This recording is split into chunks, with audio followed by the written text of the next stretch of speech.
I'm Rosie Bush, also known as Michael. I go by she, they, and this is my story of being a epileptic drag queen. My name is Michael, but I mainly go by Rosie. I'm originally from the Valleys, but I live in Cardiff now. Well, for now, as a uni student. I'm epileptic and a drag queen. Main struggles mainly are basically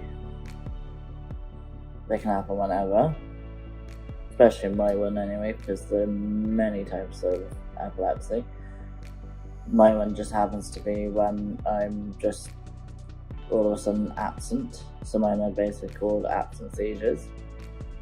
And there's the fact of I can be there 1 minute and the next minute I'll be on the floor for 5 minutes, and the next thing I know I'm waking up in the hospital bed.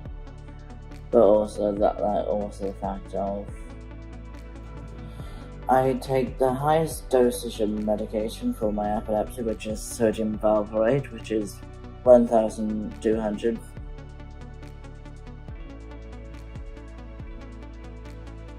So talk to me more about drag performing.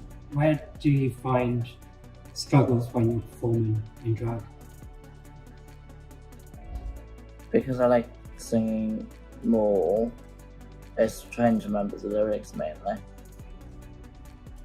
And because with epilepsy, it tends to be we're more forgetful of what we say, or well, what we actually remember. Because basically, I remember what I did before the fit, but I can't remember anything during, because I'm not in the room.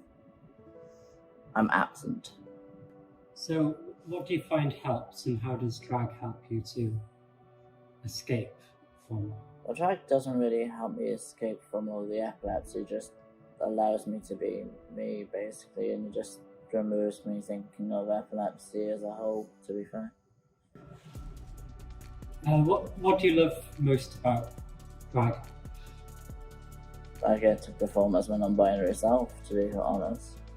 So I just grew up thinking it was just male or female. I was just like, I have this drag. I was like, oh, let's try being a woman partly then.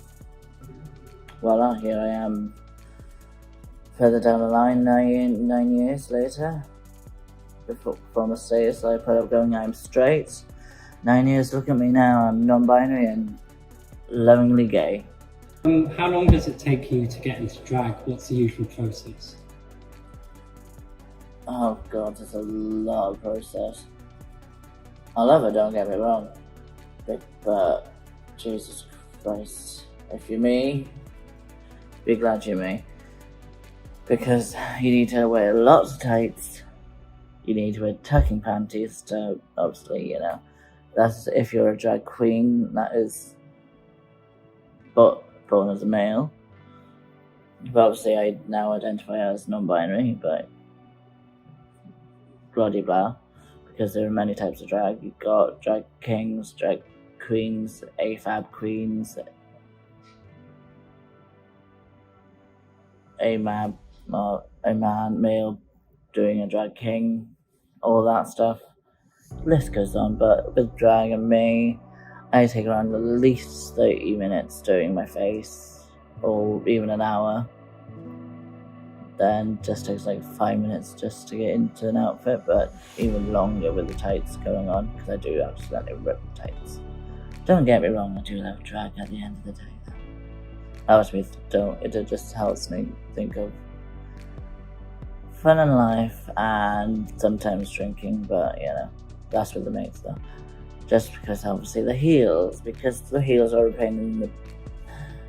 But drag's lovely. I also had time to sit down with a friend who also suffers with epilepsy, but is a trans drag queen.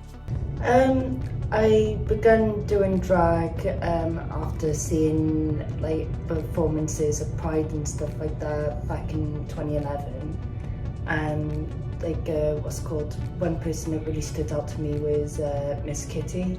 Marvelous.